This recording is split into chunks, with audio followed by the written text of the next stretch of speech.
Salut à tous, j'espère que vous allez bien. Donc, petite vidéo mise à jour sur le Bitcoin et l'Ethereum. Bien sûr, avant de commencer, je tiens à remercier la communauté. Merci énormément pour votre temps. Merci pour les likes, les commentaires. Ça fait vraiment plaisir, les amis. N'hésitez pas à me suivre sur Twitter. Vous avez le lien dans la description. Et sans plus tarder, on va attaquer la vidéo. Let's go.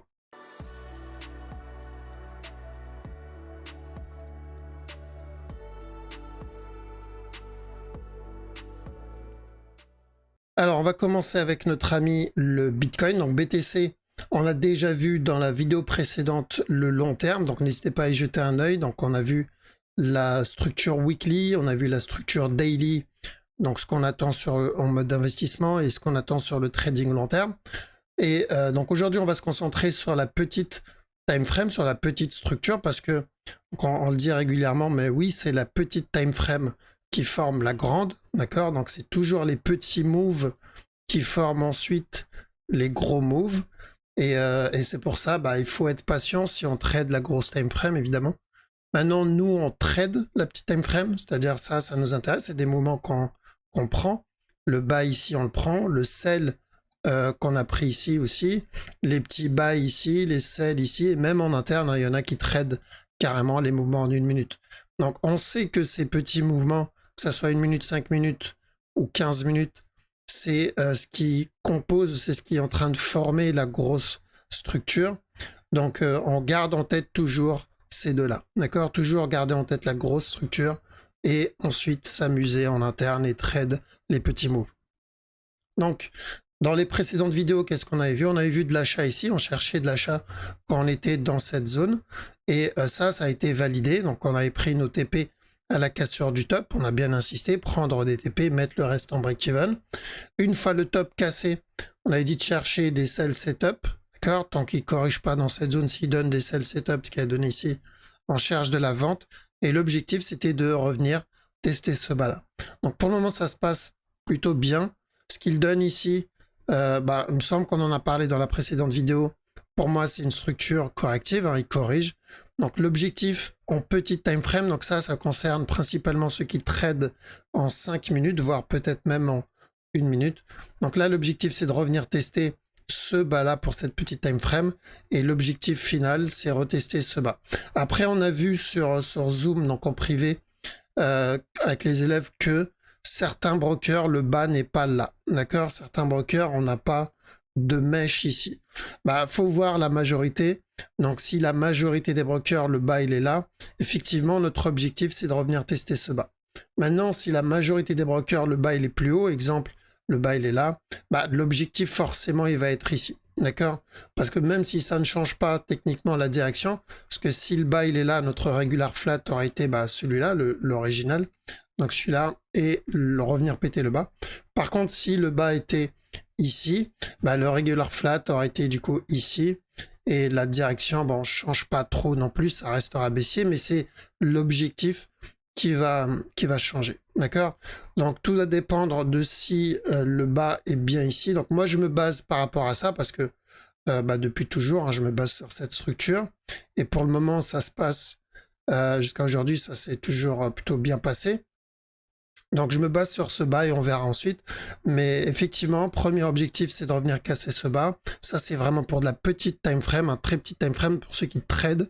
Et le dernier objectif, en espérant que c'est bien ça le dernier plus bas, du coup, c'est revenir tester. Est-ce qu'il peut donner plus? Oui. Rappelez-vous ici, on cherchait à la cassure du top de la vente jusqu'à ce bas-là. Et au final, on a eu bien plus que nécessaire. Et tant mieux. Je veux dire, si on est à la vente et que on obtient beaucoup plus, 2 fois plus, 3 fois plus, si on cherchait un risk-reward, je sais pas, ici par exemple sur ce move, là on partirait pour un risk-reward, on va dire la personne qui rentre dans cette zone avec un stop-loss ici et son objectif ici, donc c'est un risk-reward de 1 pour 2,4, ce qui est très bien. Donc si au final il obtient un risk-reward de 1 pour 9, ou même 1 pour 8, ou même 1 pour 7, peu importe à quel moment il sort, même s'il veut sortir maintenant, il est rentré, il est resté dedans et il décide de sortir maintenant, quasiment 1 pour 8, bah c'est toujours bon, d'accord? C'est pour cette raison que j'insiste toujours de prendre un peu de TP, de se payer et de mettre le reste en break-even. Donc qui dit reste, c'est-à-dire qu'on reste encore dans le trade, parce que oui, on peut avoir plus que ce qu'on attendait. Donc même chose ici, est-ce qu'il peut donner un gros mouvement agressif, donc plus long que prévu, c'est-à-dire qu'il vient péter ce bas, mais plus encore et invalider le running? Oui, mais dans ce cas-là, on sera dans le sell et on n'a pas à se plaindre, on est en train de faire de l'argent aussi dans cette descente. Donc, mais cette zone-là, c'est la zone où on va commencer à faire attention, c'est-à-dire bien mettre les break-even et bien se payer, parce que il peut très bien, à partir de maintenant, à partir de là, valider le running ou donner une structure corrective plus grande, d'accord? Bon, on n'en est pas là pour le moment, on verra ça ensemble comme d'habitude. Pour le moment, on focus cette direction, c'est-à-dire une fois cette structure terminée, on vient péter ce bas et en espérant que le bas soit bien là pour venir péter le dernier plus bas, parce que c'est ce que je vise dans mon sell, en tout cas dans le sell que j'ai pris. Ensuite, on part sur ETH. Donc ETH aussi, il n'y avait pas trop de changements. Pour moi, ça, c'est plutôt correctif. On a le A, on a le B, on a le C. Donc je le vois bien revenir péter ce bas-là. Donc ça, c'est le premier objectif. Et le dernier objectif, pareil que pour le Bitcoin, c'est-à-dire le dernier plus bas. Donc je ne supprime pas le running, enfin en tout cas le potentiel running, donc celui-là, c'est toujours possible que ça soit un A, ça soit un B et ça c'est un C. Si c'est le cas, bah, on peut avoir encore un dernier push avant le drop. J'y crois pas trop, mais c'est une possibilité que je ne supprime pas. D'accord? Donc si je vois une impulsion, un gros mouvement agressif, l'avantage c'est quoi? C'est que si je suis dans le stop, pendant que beaucoup vont chercher de l'achat, nous, on sera en train de chercher de la vente, parce qu'on voit à quel scénario appartient ce move. Sinon, s'il continue juste à range, ce qu'il donne actuellement d'ailleurs, c'est encore baissier. Donc pour le moment, c'est baissier. Et objectif final, c'est retester le dernier plus bas. Donc BNB, c'est plutôt correctif aussi. Et ça, je le vois bien retester encore ce bas. D'accord? Maintenant, petit time frame, c'est pas très propre. On a eu hier, et pareil, ça, on l'avait vu plutôt sur Zoom. Donc hier, on avait vu de la vente pour revenir tester ce bas. Après avoir validé un petit running ici, ce A, ce B, ce C, cassure du top A, B, C. Donc ça peut être juste un régular. On obtient encore un autre push avant le drop, ou sinon directement le drop. Donc dans tous les cas, c'est plutôt baissier pour le BNB, en tout cas en petite time frame. Sur la time frame au-dessus, ça pour moi c'est toujours un A. J'attends toujours une correction pour le B, ensuite le C. Et à partir de là, on commencera à chercher de l'achat. Tant qu'on n'a pas ça, je ne vois pas encore de l'achat sur le BNB. Pourquoi je parle d'achat sur le BNB alors qu'on sait qu'il y a plutôt de la vente en petit time frame? Parce que ce qui nous intéresse, c'est la structure daily. Et en daily, c'est de l'achat qu'on cherche. D'accord? Effectivement, c'est pas la même time frame, donc on va attendre beaucoup plus longtemps. Et comme je l'ai dit au début, c'est la petite time frame qui forme la grande. Donc on va d'abord attendre que ça, en petit time frame, finisse de se développer, pardon.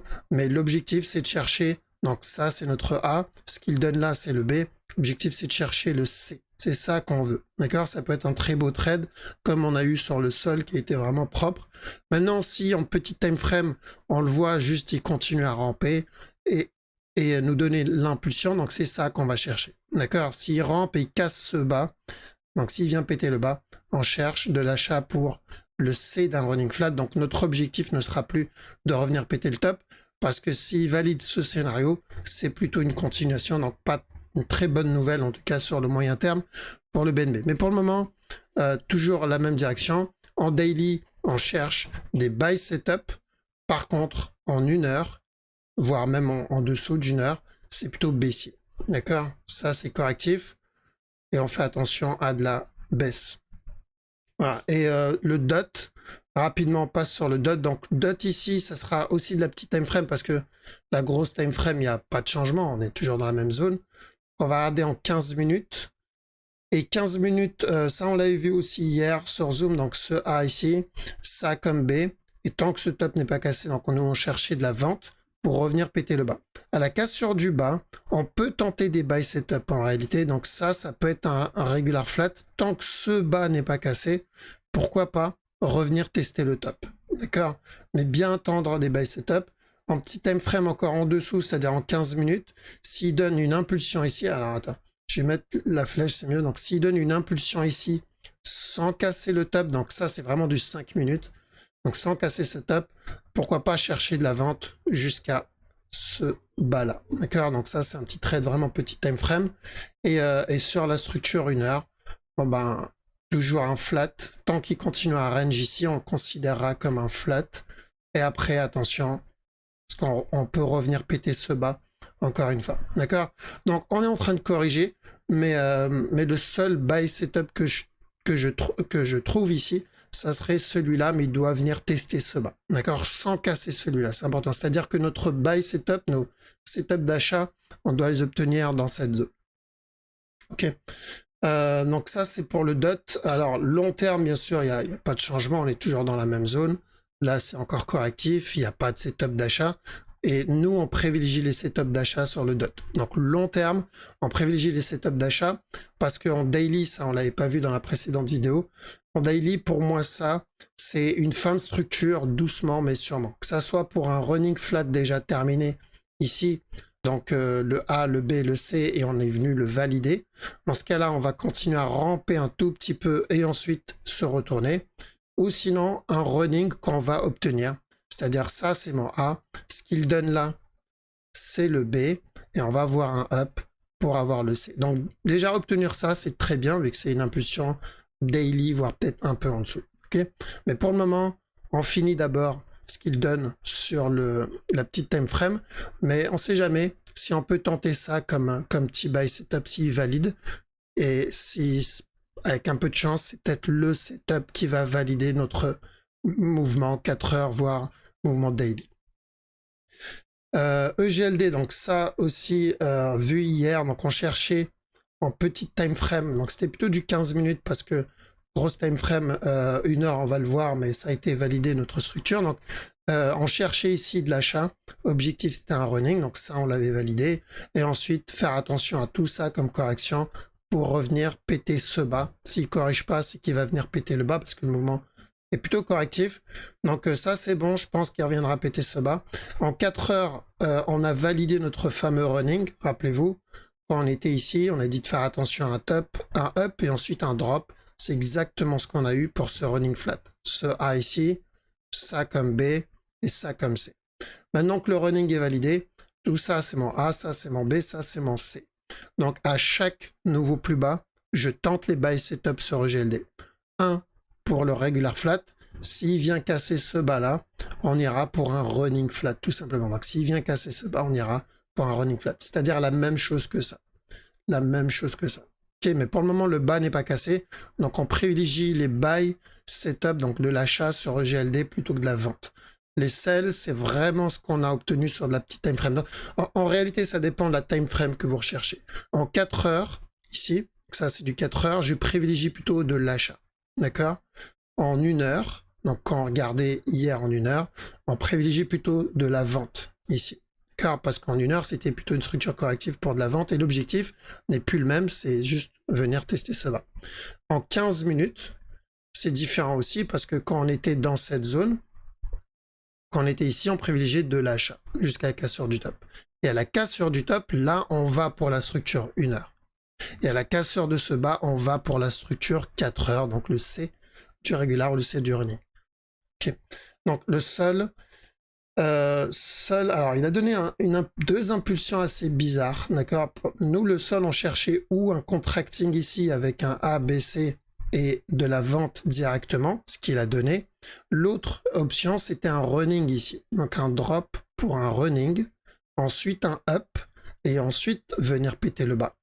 Le souci, c'est qu'il a donné à peu près les deux, en fait. Il est venu casser ce bas, et ensuite, il a donné cette impulsion. Bien sûr, je ne peux pas considérer ça comme une structure corrective, parce que bah, ça n'existe pas, une structure corrective comme ça.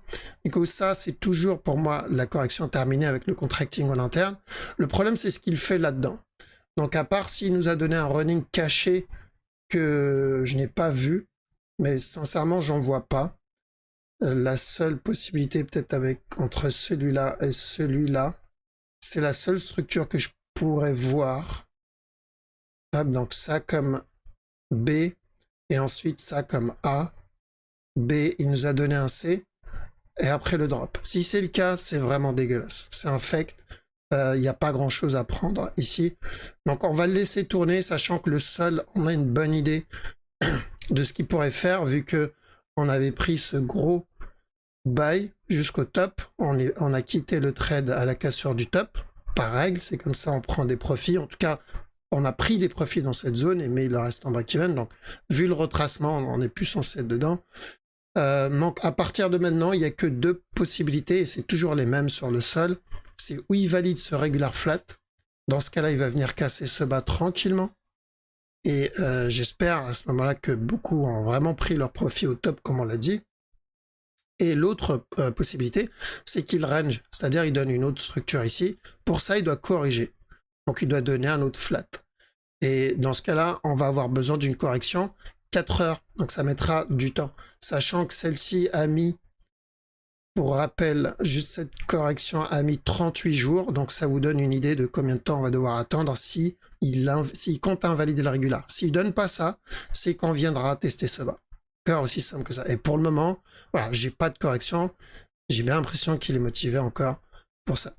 Le VET, donc pas de changement sur la grosse structure. Pour moi, grosse time frame, mode invest, c'est plutôt bien pour cumuler. On a eu un running ici, ça comme A, le B, le buy qu'on cherchait, qu'on a obtenu. Et ensuite faire attention au sell tant que ce top n'est pas cassé. Ça, c'est bon. C'est fait. Maintenant qu'on a cassé le bas, on doit surveiller ce mouvement-là, d'accord? Parce qu'on peut être aussi dans un futur running. Ça, c'est toujours possible pour... il me semble c'est comme le dot. Donner un drop ici, donner encore un up et encore un nouveau plus bas, d'accord? Sans oublier ce mouvement-là. Donc, on peut revenir casser ce bas plusieurs fois, mais c'est une zone où il faut cumuler, où il faut chercher des buy setup, d'accord? Parce que les cassures, on les aura de plus en plus courts, et tant que ça reste, donc, les cassures de plus bas, on les aura de plus en plus, ça sera de plus en plus court. Donc, c'est une bonne zone, du coup, pour cumuler. La différence de prix, elle sera pas énorme à chaque nœud plus bas. Et pour le trading aussi, c'est une bonne zone pour chercher des buy setup. Ça sera un peu plus galère sur le trading parce que, on risque de sortir plusieurs fois avant de choper le gros move. Mais l'avantage, c'est que le point d'entrée, il sera beaucoup plus propre. Le risk-reward, il sera exceptionnel. Mais voilà, il faut bien des avantages et des inconvénients. Donc, bonne zone pour chercher des buy setup sur le long terme. Maintenant, en petite time frame, clairement, c'est baissier pour moi. Là, on a fini cette structure corrective. Là, il est en train de corriger tranquillement, revenir péter ce bas. Hier, sur le live, on avait vu de l'achat et je crois qu'il l'a validé. Ouais, on avait vu de l'achat ici. Donc, ce up, ce regular flat, donc ce A, B, C, qu'on a cherché. On cherchait de l'achat pour revenir péter le top. Et ensuite, à la cassure du top, de la vente, donc classique, un simple régular. Et je pense que on continue à rechercher celui-là, donc revenir péter le bas. 15 minutes, c'est encore baissier. 1 heure aussi, c'est encore baissier. Revenir péter ce dernier plus bas. Litecoin, c'est baissier aussi. Donc, au départ, on cherchait de la vente ici pour minimum un running, voire même revenir péter ce bas. On a bien eu le drop. On a cassé ce bas, ce qui invalide le running. Donc, il reste qu'une solution maintenant en termes de probabilité, c'est de revenir péter ce bas. Bien sûr, je ne supprime pas la possibilité d'un expanding, donc ça comme expanding flat, mais vous connaissez les probabilités de l'expanding, je pense que je vous l'ai démontré plusieurs fois. Voilà pourquoi je me concentre sur juste de la baisse et venir péter le bas, d'accord? Voilà, donc on a fait le tour sur les cryptos. Donc on surveille doucement, de toute façon je vous tiendrai au courant. On va voir pour essayer de reprendre les lives à partir de la semaine prochaine. De toute façon, je vous tiendrai au courant parce que j'ai reformaté mon PC, donc je dois tout réinstaller et reconfigurer Streamlab, etc. Donc, je vais essayer de faire ça dans cette semaine ou d'ici la semaine prochaine. En tout cas, je vous tiens au courant. Si on reprend les lives, je posterai un message sur Twitter. N'hésitez pas à me suivre dessus. Passez une très bonne soirée. Je vous dis à la prochaine. Ciao.